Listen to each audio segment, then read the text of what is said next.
Thank you, Eric, and good afternoon, everyone. So I'm Stuart McKinnon. I'm a consultant in the Energy Systems Catapult in the Strategy and Performance Department.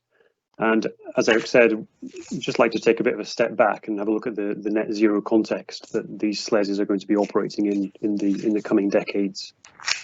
Since the UK government set the net zero emissions target this time last year, it's been a huge challenge for the energy system going forward.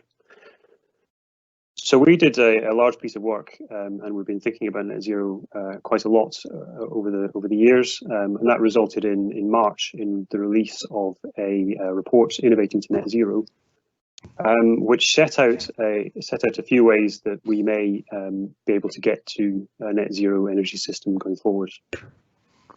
So as one means of communicating the outputs of that, we've developed this net zero mixing desk, as we call it, where the different bars represent the different emissions from across the society.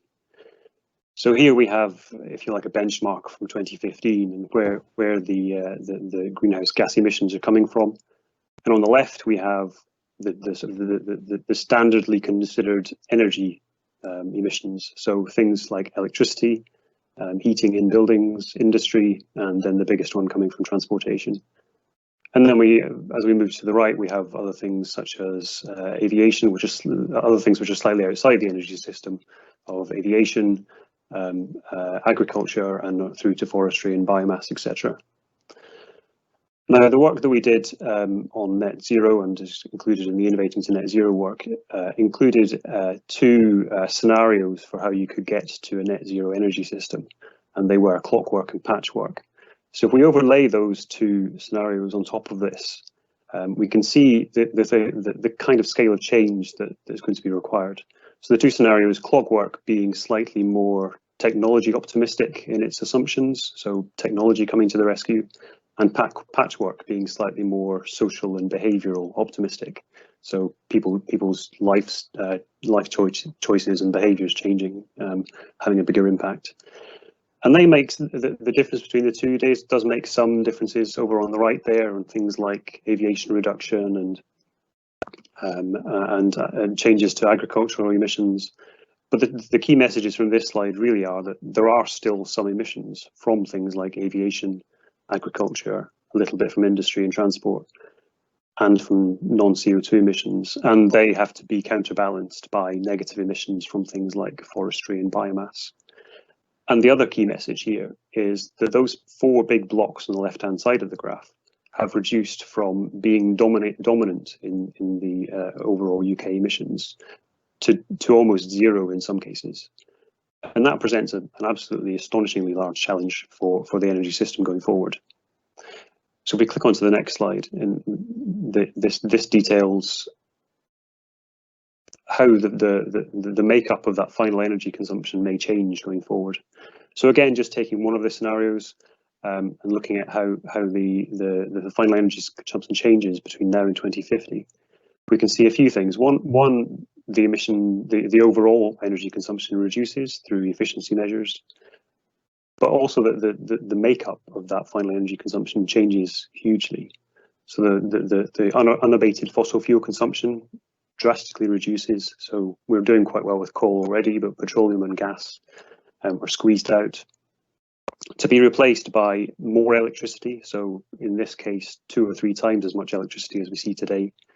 Again, in this scenario, we see the emergence of a hydrogen infrastructure, so coming from virtually zero today up to a level which is similar to what we have from electricity in 2020, and also district heating, coming through from, again, a standing start through to having a fairly sizable chunk of the final energy consumption. Now, these aren't predictions. We're not saying that this is going to happen, but what we are saying, and the numbers don't really matter, but what we are saying is that there is going to be an extraordinary change in the energy system. There will be a mixture of energy vectors coming through, what we're calling the unprecedented scale up of zero carbon energy vectors.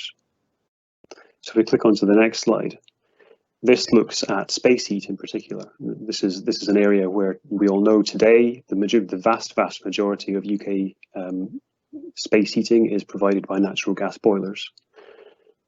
And as we can see, that changes out to 2050 to a mixture of things like heat pumps, in this case, hydrogen boilers and district heating. Again, the actual mix presented here doesn't really matter. It's likely to be wrong. All predictions in this kind of out to this level are going to be wrong. But what it does show is that there is a mix of technologies, and the mix is going to be different to what we see today. And that presents a number of innovation priorities. So if we one more click.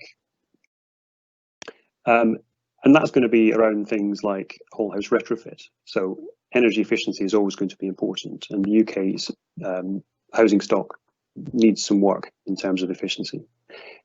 It needs innovation in terms of control, smart controls, to reduce energy use while maintaining comfort levels. It needs some kind of hybridization of heating.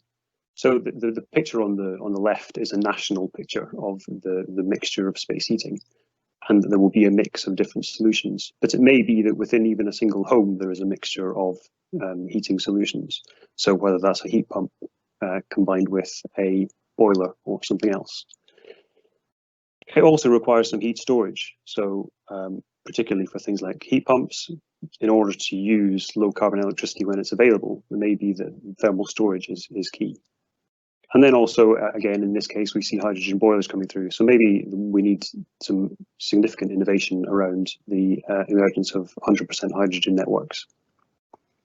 And it's these innovation priorities that we see as smart local energy systems playing a key role in. So if we go on to the next slide, Anna. So smart local energy systems are potentially going to be there and delivering the business models that deploy these measures in homes.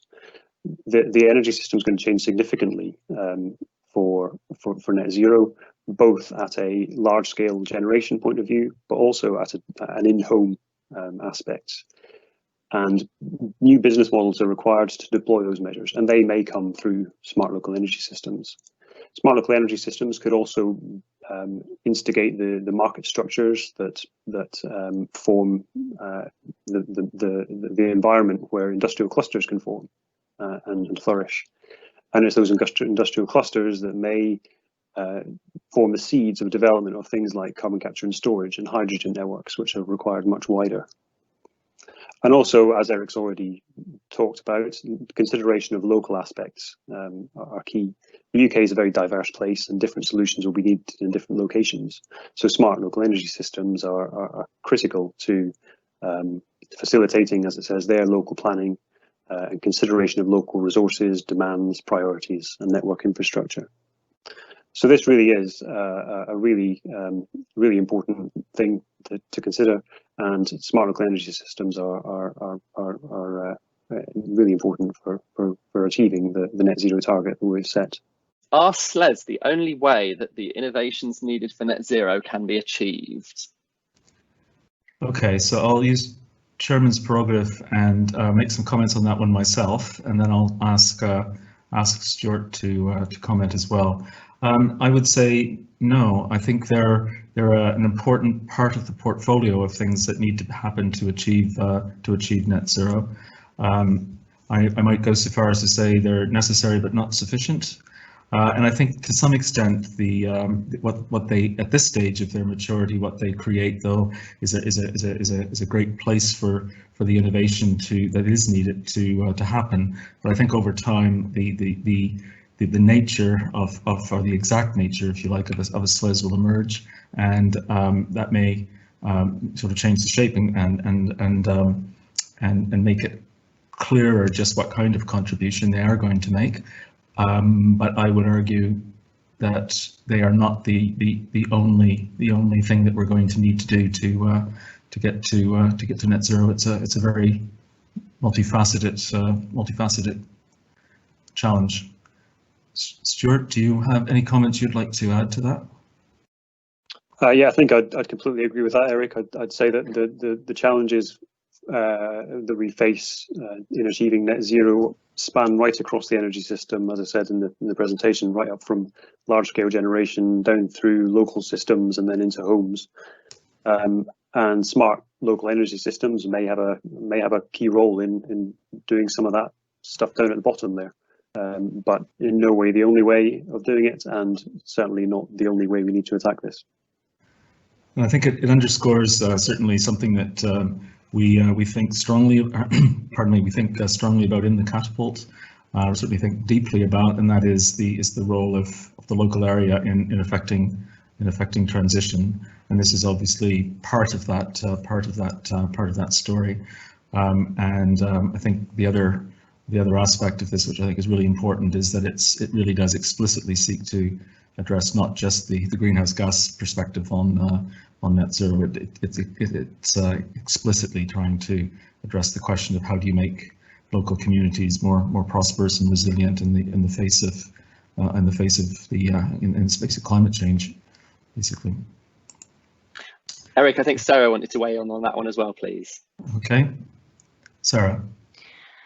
Yeah, it's an interesting question. I suppose it comes back to the definition of smart local energy systems. But when we think about markets, policy and regulation, often, you can think about it in terms of what is national and what is local, perhaps, or regional, and in terms of mechanisms, and then also think about the governance, at local versus regional, national level, and so that the different ways that it can evolve could actually involve a blend of different mechanisms, governance arrangements, and so there could be various answers there.